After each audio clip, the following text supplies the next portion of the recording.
स्वागत है आपका एग्जामपुर राजस्थानी क्लासेस में। मैं यशवर्धन भूगोल की प्रश्नोत्तरी लेकर के आपके सामने पेश हूँ। और सभी स्टूडेंट कैसे हैं? अच्छे होंगे। होली हम बना ही रहे हैं, ठीक है ना। ये जो रंग है ये आपके जीवन को बहुत खूबसूरत बनाए। इसी पूरी ऊर्जा के साथ में आप लगे रहें अपनी एग्ज़ाम्स की तैयारी में। तो इसी की श्रृंखला में हम आज हमारी जो दूसरी क्लास है महत्वपूर्ण प्रश्नों की शुरू करते हैं। इस क्लास को तो आपके सामने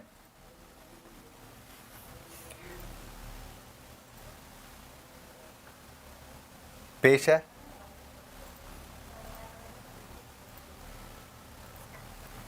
क्वेश्चन। निम्नलिखित को सुमेलित कीजिए। निम्नलिखित को सुमेलित कीजिए। निम्नलिखित को सुमेलित कीजिए। कृष्णा, कुर्ग, नर्मदा, नासिक, महानदी, अमरकंटक, गोदावरी, महाबलेश्वर, कावेरी, सिहाव। निम्नलिखित को सुमेलित करना है आपको। कौन सा सुमेलित है? कौन सा सुमेलित है? आपके सामने ऑप्शन है। कौन सा सुमेलित है? कौन सा सुमेलित है?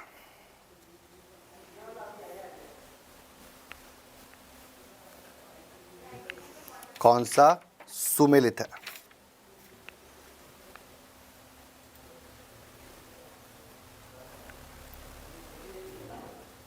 कौन सा सुमेलित है? बताएं सही उत्तर इसका। तो हम बात करें अगर ऑप्शंस के साथ में, तो इसका जो उत्तर है जिन्होंने भी दिया है सी, इसको आप ए, बी, सी, डी और ई में बांट ले में, तो इसका उत्तर जो है वो पहला, दूसरा, तीसरा, चौथा और पांचवा।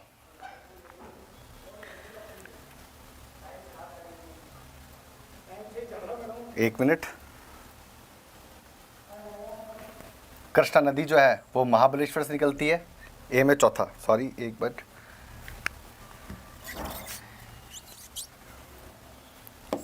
सही प्रश्न है, सही उत्तर है इसका ए। जिन्होंने सही आंसर दिया था वो गलत है। जो इसका सही उत्तर है सुमेलित करने का वो अ ऑप्शन है। कृष्णा नदी कहाँ से निकलती है? महाबलेश्वर से निकलती है। कहाँ से निकलती है? महाबलेश्वर से। बात करें नर्मदा की, तो नर्मदा कहाँ से निकलती है? अमरकंटक से निकलती है। अमरकंटक से निकलती है। बात करें फिर बात करें गोदावरी की और कावेरी की, तो जो सी ऑप्शन है इसका, महानदी कहाँ से निकलती है? सिहाव मध्य प्रदेश से निकलती है। और गोदावरी जो है वो नासिक से निकलती है। और कावेरी जो है वो कुर्ग कर्नाटक से निकलती है। कृष्णा नदी जो है वो दक्षिण भारत की दूसरी सबसे बड़ी नदी, और पहली सबसे बड़ी नदी जो है जो लंबाई में, वो है गोदावरी नदी। कौन सी नदी है? गोदावरी नदी बड़ी है। तो इसका उत्तर जो होगा वो होगा ए। कौन सा होगा उत्तर? ए होगा। नर्मदा नदी के बारे में अगर हम बात करें तो नर्मदा जो है अमरकंटक से निकलती है। कहाँ से निकलती है? मैकाल पर्वत में अमरकंटक से निकलती है और रिफ्ट वैली बनाती है और एस्चुरी बनाते हुए अरब सागर में अपना जल डाल देती है। कृष्णा रिवर की अगर हम बात करें तो यह महाबलेश्वर महाराष्ट्र से निकलती है। महाबलेश्वर से निकलती है तेलंगाना और आंध्र प्रदेश होते हुए ये अपना जल बंगाल की खाड़ी में छोड़ देती है। गोदावरी को दक्षिण की गंगा भी कहते हैं। और महानदी जो है वो सियाव मध्य प्रदेश से निकलती है और अंत में जाकर के बंगाल की खाड़ी में गिर जाती है। तो इसका सही उत्तर जो होगा वो होगा ऑप्शन ए। तो जिनका भी ऑप्शन ए है बहुत बढ़िया, अच्छा आंसर दे रहे हैं आप, ठीक है। नेक्स्ट प्रश्न की बात करें आपके सामने। गंगा के दाहिनी किनारे को मिलाने वाली मुख्य सहायक नदियां कौन सी हैं? गंगा के दाहिने किनारे को मिलाने वाली मुख्य नदी कौन सी है? दाहिने किनारे को मिलाने वाली मुख्य नदी कौन सी है? दाहिने किनारे से मिलाने वाली मुख्य सहायक नदी कौन सी है? देखें, यमुना, सोन, रामगंगा व गंडक, कोसी, इनमें से कोई नहीं। ध्यान दें एक एक ऑप्शन के ऊपर। दाहिने किनारे से मिलने वाली, तो ये मान लें गंगा नदी है, ठीक है।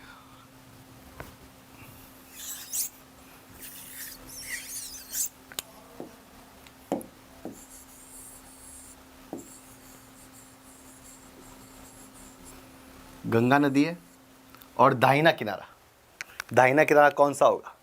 तो कौन सी नदी है? जो भी लगातार उत्तर दे रहे हैं और जिनका उत्तर ए में है यमुना और सोन, वो बिल्कुल सही है। यमुना और सोन नदी है वो दाहिने किनारे से आके मिलती है। कौन सी मिलती है? एक तो यमुना और अमरकंटक से निकलती है सोन, तो सोन और यमुना जो नदी है वो दाएं किनारे से आके मिलती है। रामगंगा और गंडक और कोसी वो कहाँ से आके मिलती हैं? बाएं किनारे से आकर के मिलने वाली नदियाँ हैं। तो सही उत्तर इसका जो होगा वो होगा यमुना एवं सोन नदियाँ जो हैं वो कहाँ से आके मिलती है? दाहिने किनारे से आकर के मिलने वाली नदियाँ हैं और गंगा की सहायक नदियाँ हैं। समझ में आई बात? तो सही उत्तर कौन सा होगा? यमुना व सोन, जिनका भी ये उत्तर है। धन्यवाद। इसी तरह से तैयारी करते रहें। नेक्स्ट अगर प्रश्न की बात करें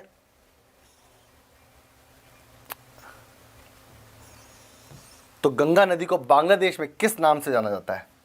गंगा नदी को बांग्लादेश में किस नाम से जाना जाता है? गंगा नदी को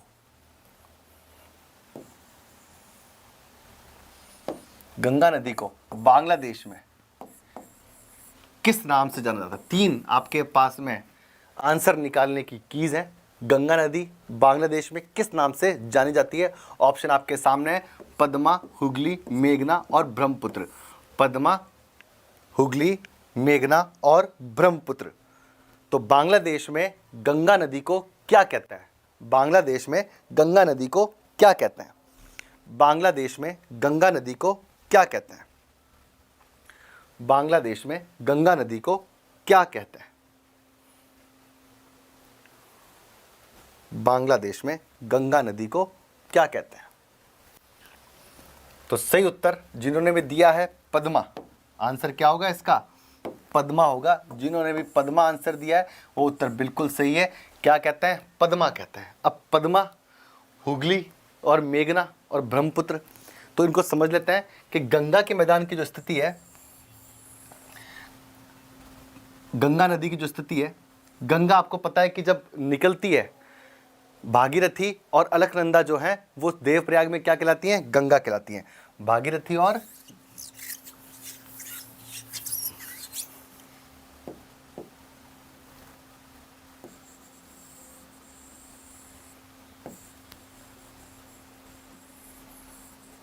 अगर हम बात करें इसकी,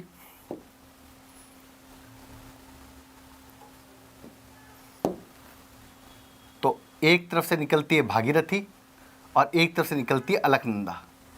तो ये जाके आके मिलती है भागीरथी और अलकनंदा, भागीरथी और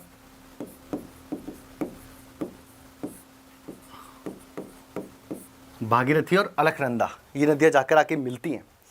ठीक है, वो कौन सा स्थान है? वो देवप्रयाग। वो स्थान कौन सा है? देवप्रयाग स्थान है।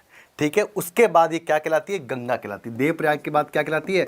गंगा कहलाती है और लगातार बहती है और फरक्का बांध के पास आकर के इसकी एक रचना जो है वो भागीरथी, या ये कह दें कि फरक्का बांध के पास आके 2 भागों में वापस बढ़ती है, तो भागीरथी से गंगा ही कहेंगे हम। गंगा जब जैसे ही बांग्लादेश में प्रवेश करती है, कहाँ प्रवेश करती है? बांग्लादेश में प्रवेश करती है, तो क्या कहलाती है? पद्मा कहलाती है। क्या कहलाती है? पद्मा कहलाती है। उससे पहले सांगपो, ब्रह्मपुत्र नदी पहले क्या कहलाएगी? सांगपो के बाद में दिहांग कहलाएगी असम तक, और असम के बाद में दिबांग और लोहित नदियां मिलेंगी तो क्या कहलाएगी? ब्रह्मपुत्र कहलाएगी। ब्रह्मपुत्र के रूप में बहेगी और जैसे ही बांग्लादेश में प्रवेश करेगी क्या कहलाएगी? जमुना कहलाएगी। क्या कहलाएगी? जमुना कहलाएगी। और जमुना किससे मिल जाएगी? पद्मा में मिल जाएगी। और पद्मा में आकर के मेघना मिलेगी और अंत में बंगाल की खाड़ी में मेघना के रूप में गिर जाएगी। पद्मा में कौन मिलेगी? ब्रह्मपुत्र। और ब्रह्मपुत्र बांग्लादेश में क्या कहलाती है? जमुना कहलाती है। जब जमुना पद्मा में मिल जाएगी तो क्या कहलाएंगी? मेघना कहलाएगी। और मेघना अपना पानी कहाँ डाल देगी? आपको पता है यहाँ क्या स्थित है? बंगाल की खाड़ी स्थित है। क्या स्थित है? बंगाल की खाड़ी स्थित है। ठीक है, तो पद्मा जो है सही आंसर क्या है? पद्मा। हुगली नहीं कहलाएगी, मेघना के रूप में तो जाके अंत में गिर जाएगी। और ब्रह्मपुत्र नदी जो है वो भी पद्मा नहीं कहलाएगी, वो बांग्लादेश में क्या कहलाती है? जमुना कहलाती है। क्या कहलाती है? जमुना कहलाती है। तो इस तरीके से हम देखते हैं कि गंगा नदी जो है वो क्या कहलाएगी? पद्मा। तो जिनका भी आंसर पद्मा है विद्यार्थियों ने धन्यवाद, बहुत सही पढ़ाई कर रहे हो आप लोग। तो पद्मा जो है वो सही आंसर है इसका। ठीक है, नेक्स्ट क्वेश्चन पे चलें।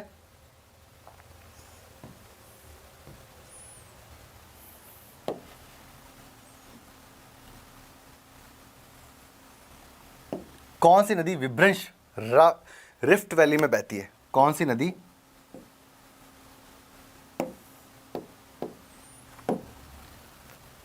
नदी विभ्रंश रिफ्ट वैली में बहती है?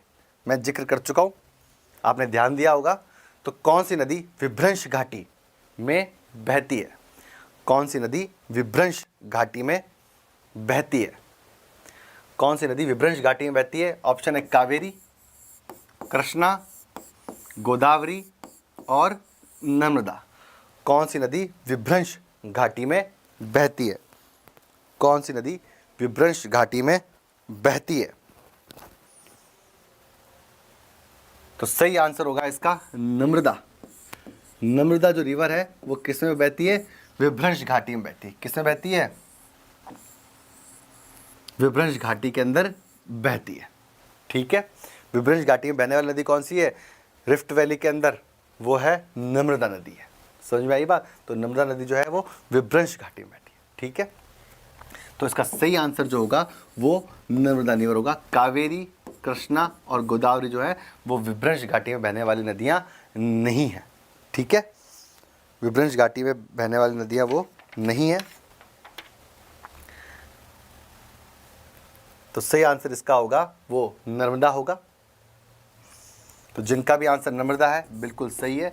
किसमें बहती हैं? रिफ्ट वैली में बहती हैं। दो चट्टानें जब भ्रंश रेखा से पीछे की ओर खिसक जाती हैं तो बीच की जगह खाली हो जाती है, और ये निर्माण हुआ, और इसी निर्माण के थ्रू कौन सी नदी बहती है? नर्मदा रिवर बहती है। ठीक है, नेक्स्ट प्रश्न आपके लिए।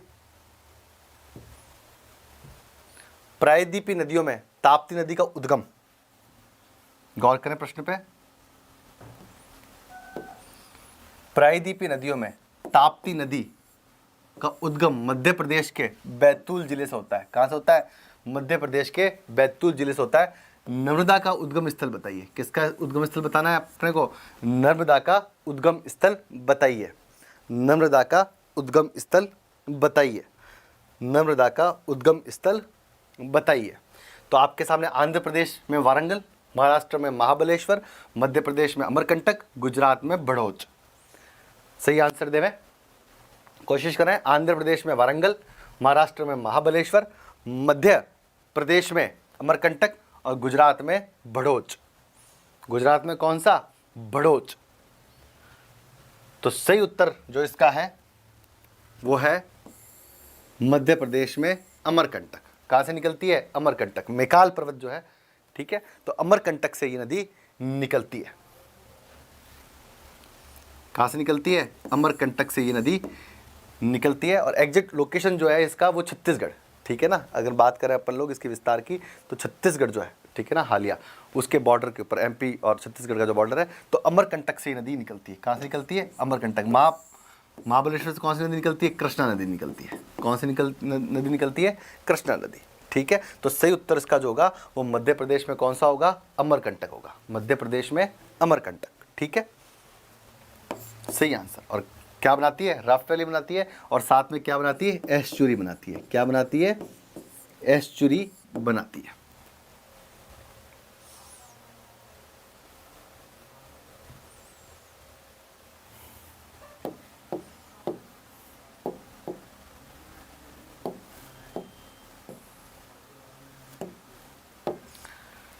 प्रश्न नंबर 19 आपके सामने है।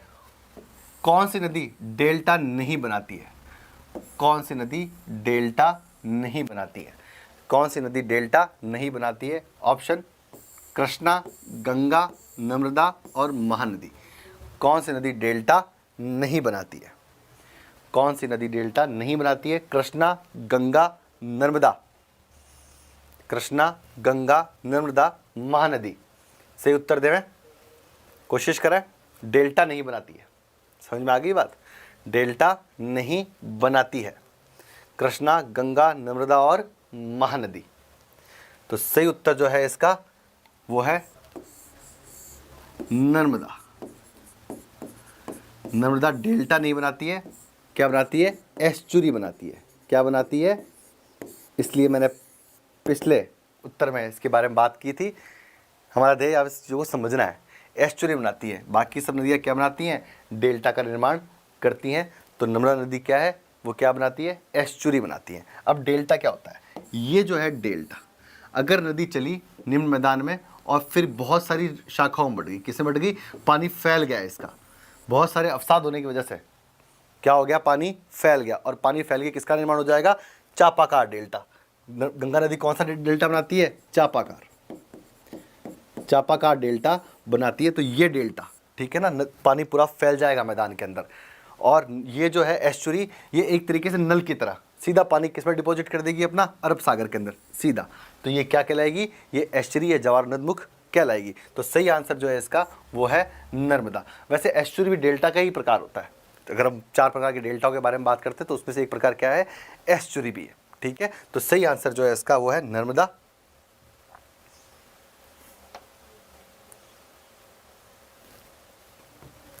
अगला प्रश्न आपके सामने,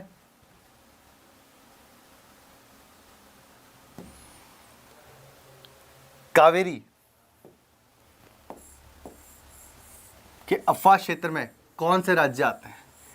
कावेरी के अपवाह क्षेत्र में कौन से राज्य आते हैं? कावेरी के अपवाह क्षेत्र में कौन से राज्य आते हैं? कावेरी के अपवाह क्षेत्र में कौन से राज्य आते हैं? तो देखें, आंध्र प्रदेश, केरल, महाराष्ट्र, कर्नाटक, केरल, तमिलनाडु, कर्नाटक, आंध्र प्रदेश, केरल, और केरल व कर्नाटक। सही ऑप्शन देखें, कावेरी के अपवाह क्षेत्र में कौन से राज्य आते हैं? कावेरी के अपवाह क्षेत्र में कौन से राज्य आते हैं? कावेरी के अपवाह क्षेत्र में कौन से राज्य आते हैं? तो सही उत्तर जो है इसका वो है बी आंसर। सही उत्तर क्या है इसका? बी आंसर है। बी आंसर है, कर्नाटक, केरल और तमिलनाडु। क्या आंसर है? कर्नाटक, केरल और तमिलनाडु। और कावेरी नदी जो है वो कहाँ से निकलती है? ब्रह्मगिरी से निकलती है। कर्नाटक में कहाँ से निकलती है? ब्रह्मगिरी से निकलती है। और सबसे अधिक क्षेत्र जो है कर्नाटक और तमिलनाडु में, और कुछ 2 से 3% के आसपास जो द्रोणी है हल्की सी, वो कहाँ स्थित है? केरल में। तो कर्नाटक, केरल और तमिलनाडु में। और निकलती कहाँ से? ब्रह्मगिरी से निकलती है, कर्नाटक से, ठीक है। तो सही आंसर है वो है बी। जिन्होंने बी आंसर दिया है बहुत बढ़िया, अच्छा है, लगे ना इसी तरीके से, ठीक है। कर्नाटक, केरल और तमिलनाडु।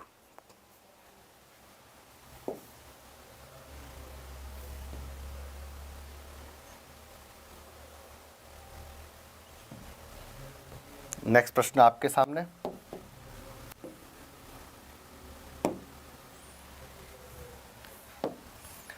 निम्नलिखित में से सबसे पहला कौन सा स्टील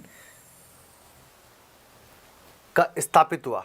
स्टील संयंत्र की बात चल रही है, स्टील फैक्ट्री की बात चल रही है, इस्पात संयंत्र की बात चल रही है। किसकी बात चल रही है? इस्पात संयंत्र, स्टील संयंत्र के बारे में बात चल रही है।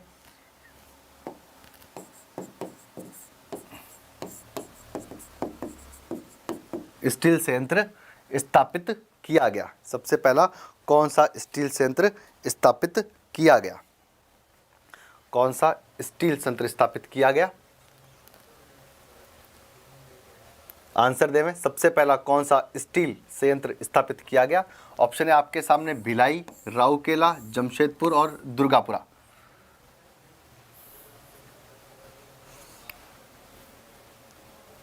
ऑप्शन कौन से आपके सामने? 4 ऑप्शन आपके सामने।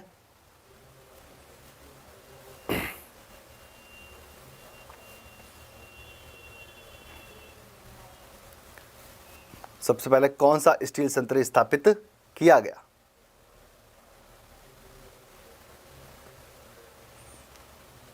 आंसर जो है इसका 1955 में। जिन्होंने बी आंसर दिया है 1955 के अंदर, राउरकेला के अंदर, जर्मनी की मदद से। किसकी मदद से? जर्मनी की मदद से। राउरकेला में जर्मनी की मदद से कौन सा स्टील संयंत्र स्थापित किया गया?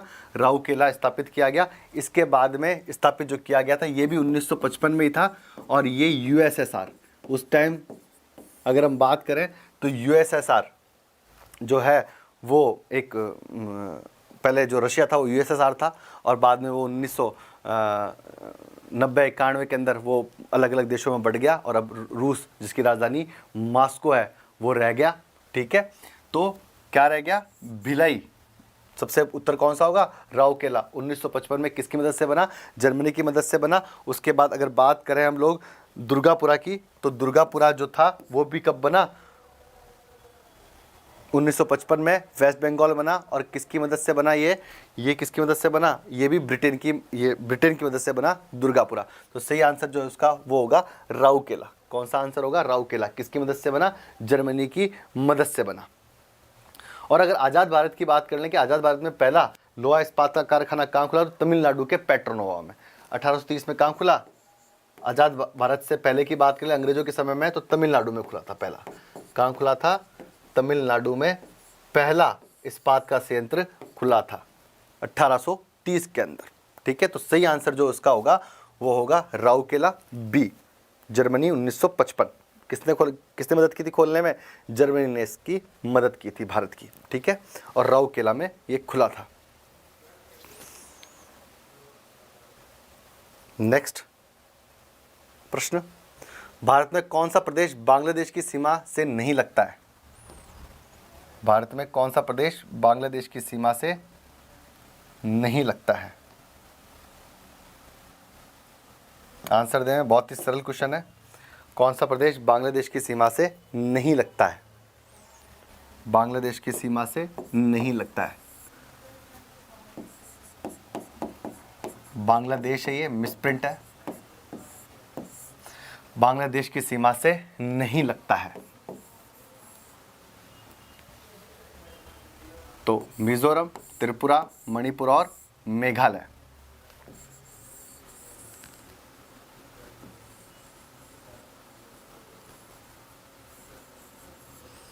ये बांग्लादेश है। यहाँ पे मैप की सतह चाहें तो क्या है? बांग्लादेश।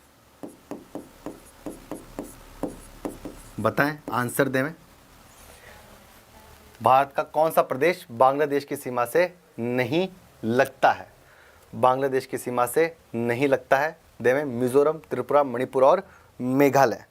मिजोरम, त्रिपुरा और मणिपुर और मेघालय। मेघालय। तो इसका सही उत्तर जो है मणिपुर जो है वो सीमा नहीं बनाता है। मणिपुर जो है वो सीमा नहीं बनाता है। ठीक है, अगर हम बात करें मिजोरम की, तो यहाँ पे मिजोरम स्थित है। ये मिजोरम, ये त्रिपुरा, ठीक है, और यहाँ पे मेघालय। तो ये गलत कर दिया है, एक मिनट। मेघालय, त्रिपुरा और मिजोरम, ठीक है, और यहाँ जो है वो मणिपुर स्थित है। तो कुल मिलाकर के मणिपुर जो है वो बांग्लादेश के साथ सीमा नहीं बनाता। मणिपुर तो म्यांमार के साथ सीमा बनाएगा, म्यांमार के साथ सीमा बनाता हुआ नजर आएगा। और ये आपको पता होना चाहिए, बांग्लादेश जो है वो सबसे लंबी सीमा लगती है भारत के साथ। क्या लगती है? सबसे लंबी सीमा लगती है 4096.7 किलोमीटर की। कितनी लगती है? 4096.7 किलोमीटर की जो सीमा है, सबसे लंबी सीमा भारत देश किसके साथ बनाता है? बांग्लादेश के साथ बनाता है। साथ में ही त्रिपुरा और बांग्लादेश के बीच में बात करें, त्रिपुरा और बांग्लादेश के बीच में जो सीमा रेखा है उसे जीरो लाइन कहते हैं। क्या कहते हैं उसे? जीरो लाइन कहते हैं। क्या कहते हैं उसे? जीरो लाइन कहते हैं। तो सही आंसर जो है वो मणिपुर जो है वो बांग्लादेश का सीमा नहीं बनाता है। बांग्लादेश का सीमा नहीं बनाता है।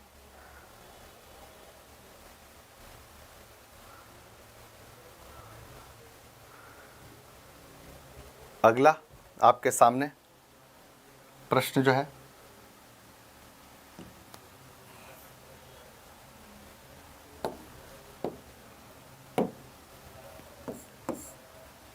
दामोदर घाटी योजना निम्नलिखित में से किस प्रतिमान पर आधारित है? या किस पर आधारित है ना, किस योजना पर आधारित है? किस पर प्रतिमान पर आधारित है? हंटर घाटी, टेनेसी, राइन, मिसिसिपी। आंसर देवें, कौन सी नदी घाटी योजना के आधार पर?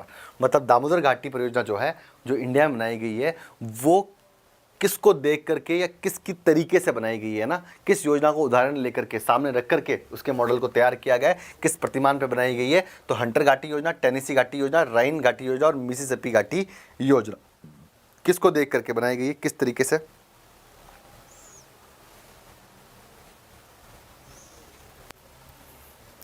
आंसर देवें। तो सही उत्तर जो बच्चे दे रहे हैं वो है टेनेसी नदी घाटी योजना। किसके आधार पर बनाई गई है? टेनेसी घाटी योजना के आधार पर बनाई गई है। दामोदर घाटी योजना, दामोदर वैली कॉरपोरेशन, क्या कहते हैं?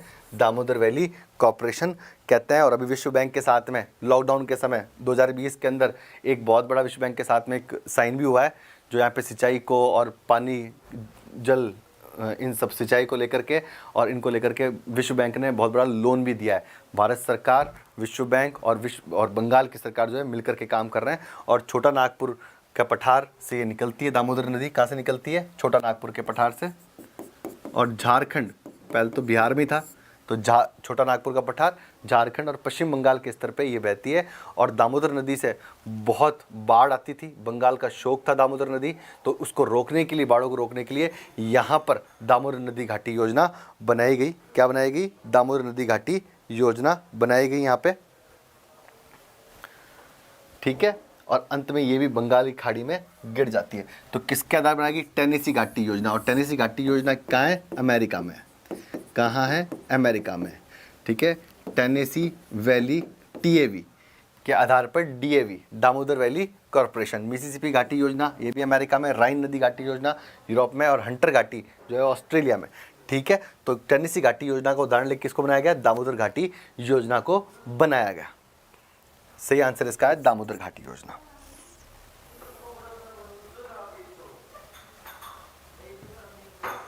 नेक्स्ट प्रश्न आपके सामने।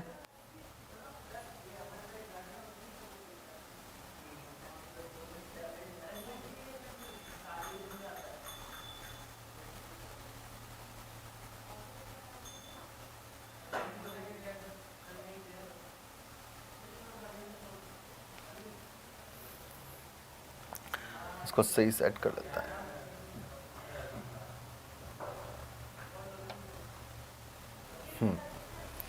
निम्नलिखित को सुमेलित कीजिए। निम्नलिखित को सुमेलित कीजिए।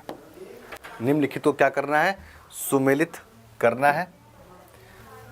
चिल्का झील आपके सामने है। निम्नलिखित को क्या कीजिए? सुमेलित कीजिए। तो चिल्का झील राजस्थान, सांबर झील हरियाणा, बड़खल जम्मू और वुलर झील उड़ीसा। सही मिलान क्या है? आंसर देवें। सही मिलान क्या है? इसका आंसर देवें। सही आंसर क्या है इसका? आंसर देवें।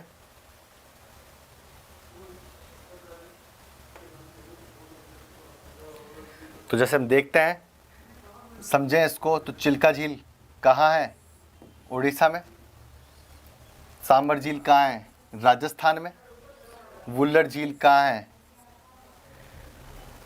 वुल्लर झील कश्मीर में। तो देखते हैं इसको, इसका आंसर अगर हम बात करें तो द आंसर है इसका डी, चिल्का झील उड़ीसा में, सांबर जो झील है वो राजस्थान में, बड़खल झील जो है वो हरियाणा में और वुल्लर झील जो है उड़ीसा में। तो सांबर झील पता है आपको, अंतःस्थलीय झील है, राजस्थान में स्थित है, खारे पानी की झील है, ठीक है। चिल्का झील भी उड़ीसा में स्थित है।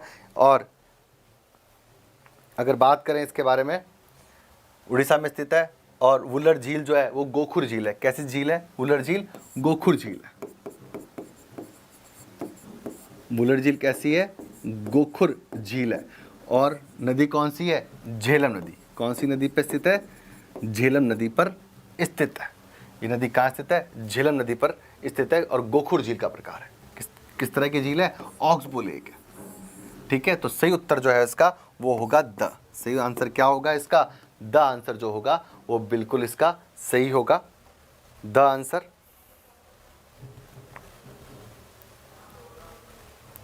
और चिल्का झील भी जो है वो भी खारे पानी की झील है उड़ीसा के स्तर पे। तो सही आंसर इसका द होगा। जिन्होंने भी आंसर द दिया है वो बिल्कुल सही आंसर दिया है। नेक्स्ट बात करें, नेक्स्ट क्वेश्चन को लेकर आए।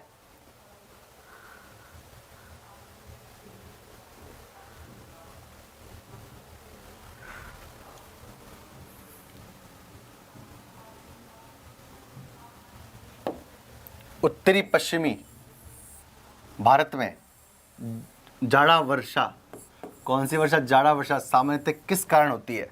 जाड़ा वर्षा सामान्यतः किस कारण होती है? या शीतकाल में जो बारिश होती है वो कब होती है, किसके कारण होती है? आंसर देखें तो यहाँ पे आपके सामने स्थानीय हवाएं, उत्तर पूर्वी मानसून, दक्षिणी पूर्वी मानसून और पश्चिमी विक्षोभ, और पश्चिमी विक्षोभ।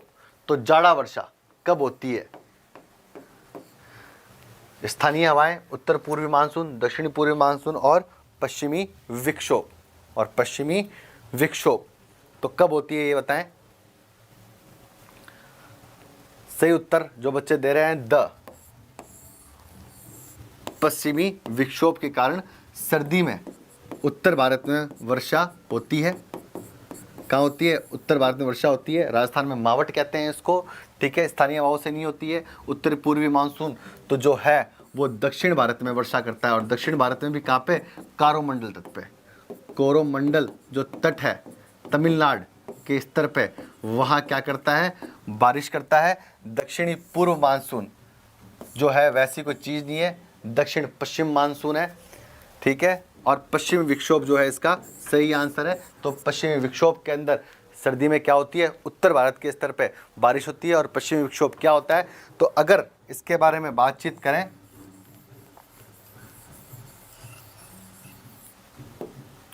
पश्चिमी विक्षोभ के बारे में बातचीत करें तो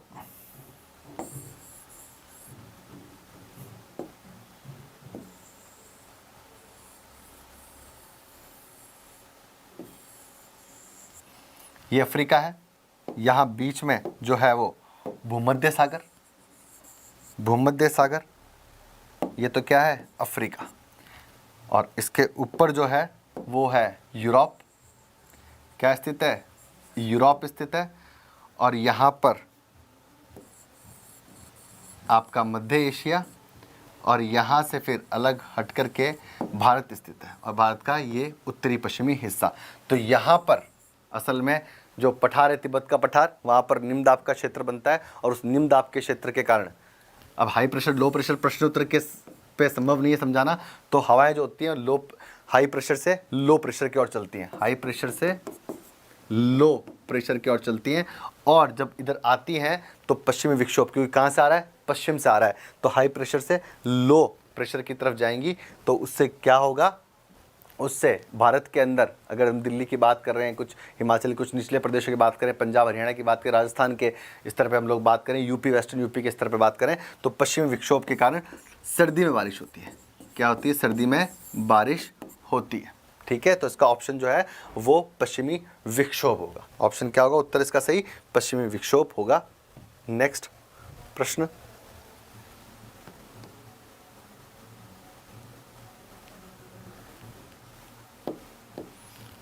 नेक्स्ट प्रश्न आपके सामने है। झरिया क्षेत्र किस राज्य में स्थित है?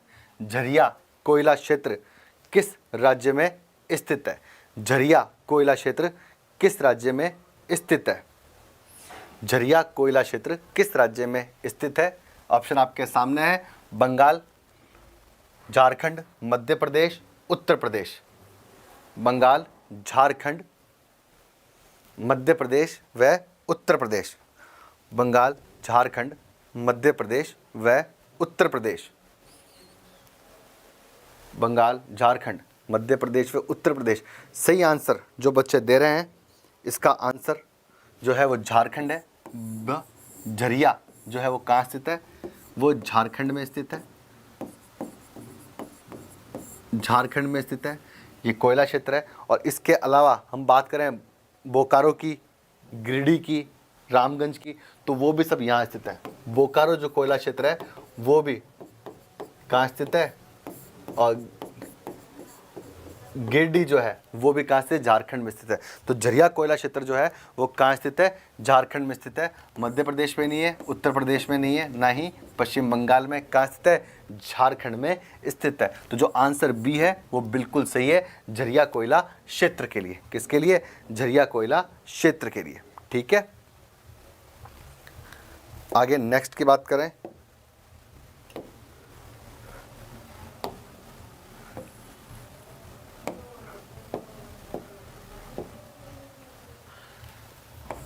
1965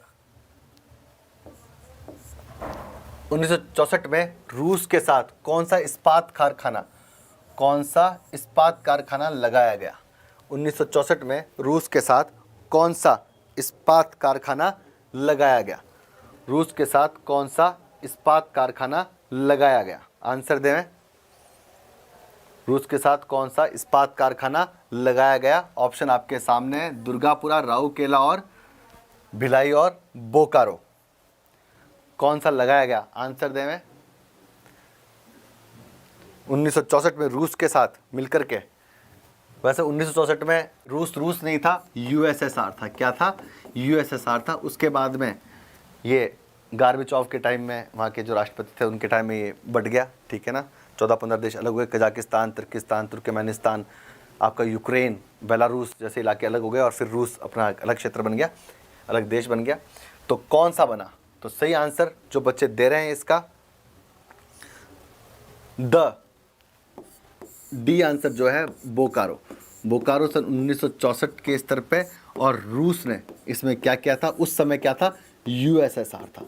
उस समय क्या था? यूएसएसआर था। और दुर्गापुरा तो ब्रिटेन के सहयोग से बिना, दुर्गापुरा ब्रिटेन के सहयोग से, राउरकेला जर्मनी के सहयोग से।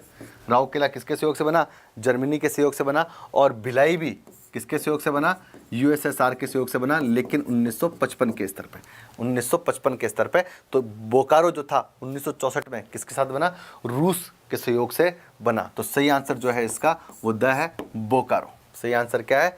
बोकारो है इसका, ठीक है। नेक्स्ट क्वेश्चन की बात करें तो रूस के साथ कौन सा बना? बोकारो बना।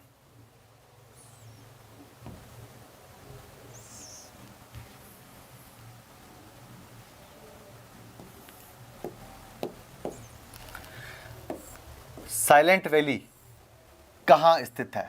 ऑप्शन आपके सामने है। साइलेंट वैली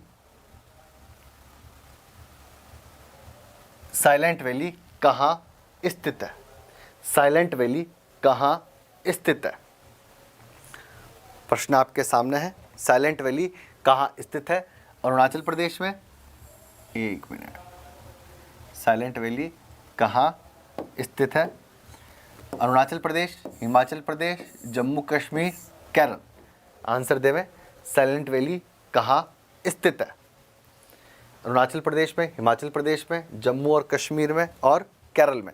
तो सही आंसर जो बच्चे दे रहे हैं द, बिल्कुल सही है वो। साइलेंट वैली कहाँ स्थित है? केरल में स्थित है। कहाँ स्थित है?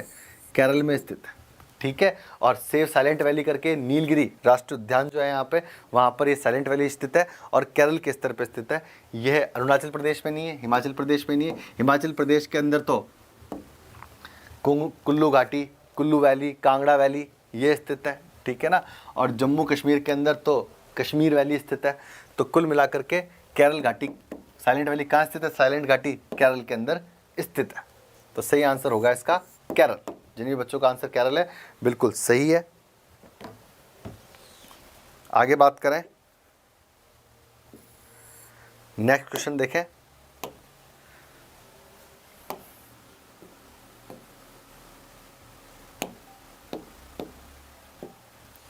भारत में कोयला क्षेत्र मुख्यतः किस काल से संबंधित है? भारत में कोयला क्षेत्र मुख्यतः किस काल से संबंधित है? भारत में कोयला क्षेत्र मुख्यतः किस भाग से संबंधित है? कोयला क्षेत्र किस काल से संबंधित है? लिखें। आंसर दें। गोडावना काल, विंध्यन काल, टर्शरी काल और क्वाटरनरी काल। किस काल से संबंधित है? कोयला क्षेत्र मुख्यतः किस काल से संबंधित है? कोयला क्षेत्र मुख्यतः किस काल से संबंधित है? किस काल से संबंधित है? आंसर दें। किस काल से संबंधित है? तो इसका आंसर जो बच्चे ए दे रहे हैं वो बिल्कुल सही है। कुछ बच्चे जो आंसर हैं वो टर्शी चट्टानें दे रहे हैं। तो सही आंसर जो होगा इसका वो होगा आंसर ए।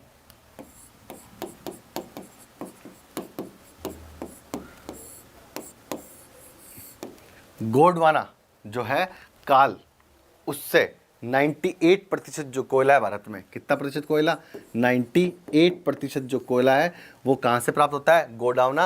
और केवल 2% जो कोयला है वो किससे प्राप्त होता है, टर्शरी से प्राप्त होता है। 2% कोयला कहाँ से प्राप्त होता है, टर्शरी से प्राप्त होता है। तो इसमें एक जगह लिखा है मुख्यतः, क्वेश्चन में कंफ्यूजन की स्थिति बनी थी, मुख्यतः, तो मुख्यतः कहाँ से प्राप्त होता है, गोडावना काल का कोयला है। और 2% कोयला कहाँ से प्राप्त होता है, टर्शरी चट्टानों से प्राप्त होता है।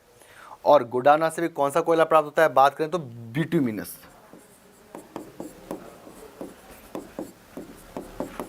बिटुमिनस जो कोयला है, बिटुमिनस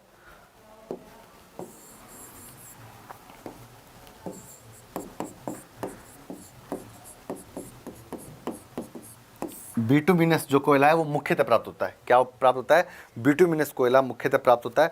और अगर क्षेत्र की बात कर लें इसकी, तो ये जो क्षेत्र है इसके, वो रानीगंज वगैरह का जो क्षेत्र है पश्चिम बंगाल के, इस तरह पर अगर हम बात करें तो वहाँ ये है। तो सबसे पहले मुख्यतः कहाँ से मिलता है, गोडावना काल से प्राप्त होता है। और 2% कोयला कहाँ से प्राप्त होता है, वो टर्शरी काल से। और मुख्यतः गोडावना में क्या प्राप्त होता है, ब्यूटिमिनस कोयला, जो कोकिंग कोयला भी कहलाता है। क्या कहलाता है, कोकिंग कोयला भी कहलाता है। कोकिंग कोयला जो लोहा इस्पात उद्योग में, किसमें काम आता है, लोहा इस्पात उद्योग में काम आता है। तो नेक्स्ट प्रश्न देखें, और गोंडवाना से आप समझे होंगे महाविस्थापन सिद्धांत के पहले पूरी पृथ्वी जो थी वो पैंजिया थी और अंगारालैंड और गोंडवाना लैंड में बटी हुई थी। फिर 2 भागों में बट गई, एक अंगारालैंड बन गया और एक गोंडवाना। और गोंडवाना लैंड से प्रायद्वीपीय भारत, ऑस्ट्रेलिया, दक्षिण अमेरिका, अफ्रीका, मेडागास्कर जैसे प्रदेश बने। तो उसी काल से, उस कालखंड से जो कोयला बना वो गोंडवाना। और भारत में गोंडवाना जो है वो कोयला मुख्यतः पाया जाता है और 98% जो है वो गोंडवाना ही है। अगले क्वेश्चन की बात करें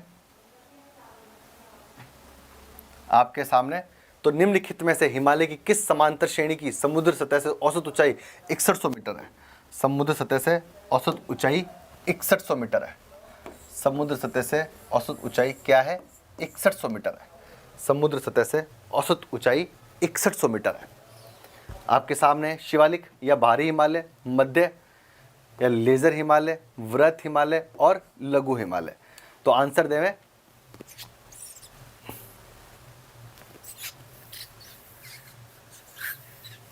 6100 मीटर की औसत ऊंचाई किस हिमालय की है, शिवालिक, मध्य हिमालय, वृहत हिमालय और ट्रांस हिमालय, किसकी औसत ऊंचाई जो है वो 6100 मीटर की है, 6100 मीटर की है। ठीक है, सही उत्तर जो स्टूडेंट्स दे रहे हैं वो है वृहत हिमालय। आंसर जो स है वो क्या है, वृहत हिमालय है। वृहत हिमालय की औसत ऊंचाई क्या है, 6100 मीटर है। शिवालिक, मध्य हिमालय और ट्रांस हिमालय, अगर इनको हम समझे, अगर इनकी ऊंचाइयों को समझे तो ट्रांस हिमालय, ठीक है। उसके बाद क्या है, वृहत हिमालय। दुनिया की सबसे बड़ी चोटियां कहाँ स्थित है, वृहत हिमालय में स्थित है। हम बात कर लें माउंट एवरेस्ट की 8848 मीटर के साथ में, हम बात कर लें कंचनजंगा की, धौलागिरी की बात कर लें हम लोग, मकालू, अन्नपूर्णा, नंदा देवी, ये सब की सब ऊंची चोटियां जो हैं ये 7000 से ऊपर है। करीबन दुनिया की 40 बड़ी चोटियां जो हैं वो कहाँ स्थित है, वृहत हिमालय में स्थित है। तो वृहत हिमालय की ऊंचाई जो है वो अधिक है।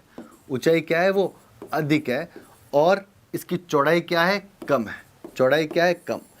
साथ में अगर बात करें हम लोग शिवालिक की, तो शिवालिक की जो चोटियों की औसत ऊंचाई है वो 600 से 1500 मीटर के आसपास, 600 से 1500 मीटर के आसपास औसत। और अगर मध्य हिमालय की बात करें तो 3700 से 4500 मीटर के आसपास, पीर पंजाल, धौलाधर, नागटीबा, महाभारत रेंज, ये सब के सब कहाँ स्थित है, वृहत हिमालय में। ठीक है, तो कुल मिलाकर के हम आंसर की बात करें इन सब में, तो जो सही आंसर है वो है मध्य हिमालय। सही आंसर क्या है इसका, सॉरी, वृहत हिमालय। वृहत हिमालय की क्या है, 6100 मीटर, क्योंकि दुनिया की 40 से ज़्यादा चोटियाँ, ऊंची चोटियाँ वो कहाँ स्थित है, वृहत हिमालय में स्थित है। वृहत हिमालय को महान हिमालय, आंतरिक हिमालय या हिमाद्री भी कहते हैं। माउंट एवरेस्ट, कंचनजंगा, जितनी भी बड़ी चोटियाँ आपके दिमाग में आती हैं अगर हम बात करें गॉर्डन ऑस्टिन को छोड़ करके, नंगा पर्वत, नामचा बरवा, वो सब की सब ऊंची चोटियाँ कहाँ हैं? वृहत हिमालय मतलब महान हिमालय में। तो 6100 मीटर की जो ऊंचाई है वो किस में स्थित है? वृहत हिमालय में स्थित है। ठीक है ना, औसत। और समुद्र तल की औसत ऊंचाई, ये समुद्र सतह जो है, ये समुद्र सतह से जो मापने का जो पैमाना है वो चेन्नई, मद्रास में एक जगह पैमाना लगा रखा है, वहां से पूरे भारत के समुद्र तल से ऊंचाई नापते हैं। कहां से नापते हैं समुद्र से ऊंचाई? चेन्नई से, चेन्नई से मापते हैं। ठीक है, नेक्स्ट क्वेश्चन की बात करें।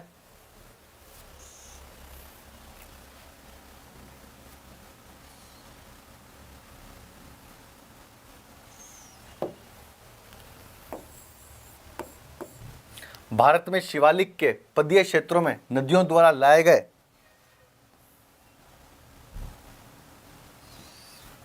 भारत में शिवालिक के, आराम से पढ़ें क्वेश्चन को।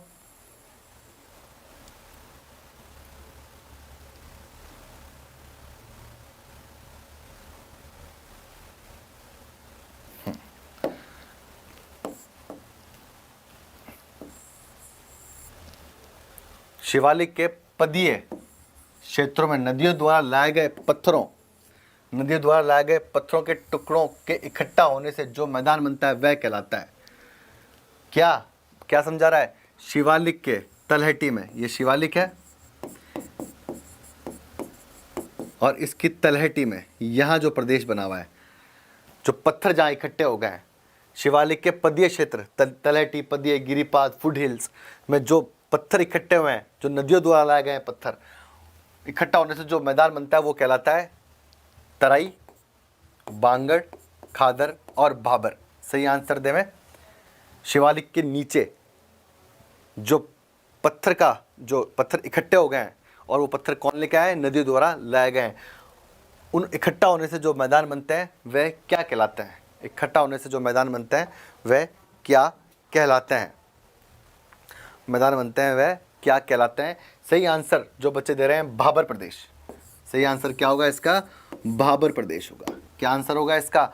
भाबर प्रदेश होगा। भाबर प्रदेश में जो है वो बड़े पत्थर इकट्ठे हो जाते हैं, और बड़े पत्थर इकट्ठे होने के कारण क्या है कि हिमालय पर्वत युवा है, नदियां जो हैं वो जब आती हैं बह करके तो तोड़फोड़ करती हुई आती हैं, क्योंकि हिमालय पर्वत अभी भी बन रहे हैं, युवा पर्वत हैं, और अपने साथ बड़े बड़े कंकड़, पत्थर, अवसाद, मिट्टी, बालू, ये सब लेके आती हैं। और यहाँ आकर के शिवालिक के गिरिपाद में ही, या हम बोलें पदीय क्षेत्र में, या फिर हम बोलें इसको तलहटी में ही क्यों जमा देती है? क्योंकि आगे जाके ढाल मंद हो जाता है। तो ये ऊपर से आए तो गुरुत्वाकर्षण अधिक था, ठीक है, लेकिन आगे जाकर क्योंकि ढाल क्या हो गया? समतल जैसा हो गया, तो ये पत्थर जो है ये आगे नहीं जा पाते हैं, आगे बह नहीं पाते हैं, और पानी इनको पीछे छोड़ करके आगे निकल जाता है। तो यहाँ पर भाबर प्रदेश की रचना होती है। किसकी रचना होती है? भाबर प्रदेश की रचना होती है। जो बड़े कंकड़ पत्थर हैं वो यहाँ इकट्ठे होते हैं शिवालिक की पदीय स्थली के अंदर या तलहटी में, तो ये प्रदेश क्या कहलाता है? ये भाबर प्रदेश कहलाता है। और भाबर प्रदेश के बाद में जो प्रदेश होता है, पहला तो कौन सा प्रदेश कहलाएगा? ये भाबर प्रदेश है। उसके बाद में जो प्रदेश बनेगा वो कौन सा कहलाएगा? तराई प्रदेश कहलाएगा। क्या कहलाएगा? तराई प्रदेश कहलाएगा। और तराई प्रदेश के बाद में जो उठावा भाग है, ये क्या कहलाएगा? ये बांगर प्रदेश कहलाएगा। ये क्या कहलाएगा? बांगर। बांगर मतलब पुरानी जलोढ़ मिट्टी। बांगर मतलब क्या होता है? पुरानी जलोढ़ मिट्टी। और खादर मतलब क्या होता है? ये बीच का जो क्षेत्र है, जो क्षेत्र पुरानी मिट्टी के साथ इकट्ठा हो गया, वो बांगर कहलाएगा, और जो नीचे है वो खादर कहलाएगा। ठीक है, तो खादर प्रदेश जो है वो नई मिट्टी का प्रदेश है। तो सही उत्तर जो होगा वो होगा भाबर प्रदेश। सही उत्तर क्या होगा? वो भाबर प्रदेश होगा।